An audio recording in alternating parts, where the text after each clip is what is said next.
Ask any homeowner just how easy it is to maintain a house. It's not very easy.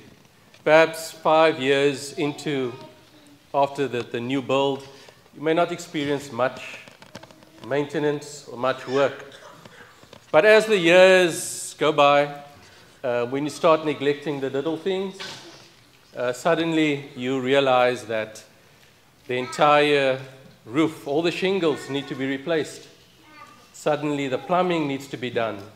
You know, the grass is overgrown.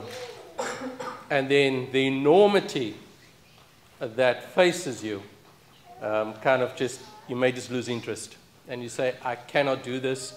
Or how did it even get to this stage that I neglected this house, that now it's almost beyond repair? But many homeowners are wise. Many of you are homeowners and you are wise. I'm sure if we were to go to your house, it's well maintained as well as what you could reasonably maintain it. I'm giving you the benefit of the doubt. But it costs a lot, right? It's maintenance. You have to keep your eye on it. You have to be focused. What about the Lord's house? How much attention do we put into the Lord's house? How much care do we put in maintaining the Lord's house? When we see a problem, do we deal with it, or do we just leave it, hoping that by some miracle it will just sort itself out? We don't have that mindset with our own homes, do we? So when it comes to the Lord's house, we need to have the same mindset. It must be maintained, it must be cared for. So who is the Lord's house? It's the church. And who is the church? It's you and I. So both collectively, this house needs to be maintained. And individually, we need to make sure that we remain pure and righteous before God.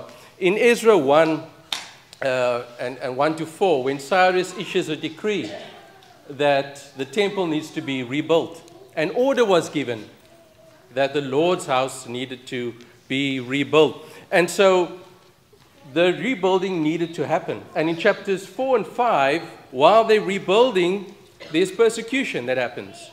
So many times rebuilding or taking care of what we've been issued to do, which is the Lord's house, sometimes there's persecution that happens. There's a lot of conflict that happens. There may be, brethren may even be at loggerheads because we do not agree with certain things. But this is all part of maintaining the Lord's house. And so maintaining the Lord's house also requires sacrifice. What about us individually? The sacrifice of what? Of our old life. Sacrificing things like perhaps social drinking, the sin of fornication. There's a lot of things that people have given up for the Lord to maintain this temple that we have. For some, it's too great a price to pay. You know, my successes in the world, it's too great a price to pay for the Lord's house. Think of the rich young ruler. It was too great a price to pay. So it takes sacrifice. And so my encouragement to us this evening is when we think of the Lord's house, both individually as Christians or whether collectively as the congregation here at Laxahoma, is to be attentive. Be attentive to each other. And that would mean eradicating things like sin or helping each other. If we spot something, let's do something about it, because it's not just going to disappear on its own. This is why the Lord instituted church governance. We have elders to oversee this. We have preachers to preach and teach around these things as well. So maintaining the Lord's house, it requires sacrifice, it requires diligence. It's also the Lord's command that we need to keep this house pure. And so there is a reward at the end of all of this. The reward that we will meet the Lord one day. There will be great joy. And part of that is also preaching the gospel. Maintaining the Lord's house is also growing the Lord's house. Preaching the gospel to everyone. So if you are here this evening and you have not obeyed the gospel of Jesus Christ, here's an opportunity for you to be part, to be added to the Lord's house.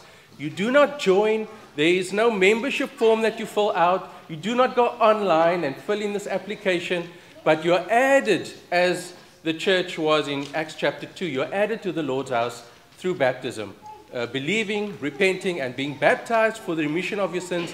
And you too can be part of this Lord's house that needs to be maintained. If you are a child of God, and perhaps you think, I've been neglecting myself. I've been neglecting my own spiritual life. I've been allowing other things to come into my life. I've been more attentive on the things around me than this temple. Or I've been focusing on other things except the collective body here. There's an opportunity for you to come now and ask the prayers of the brethren. Shall we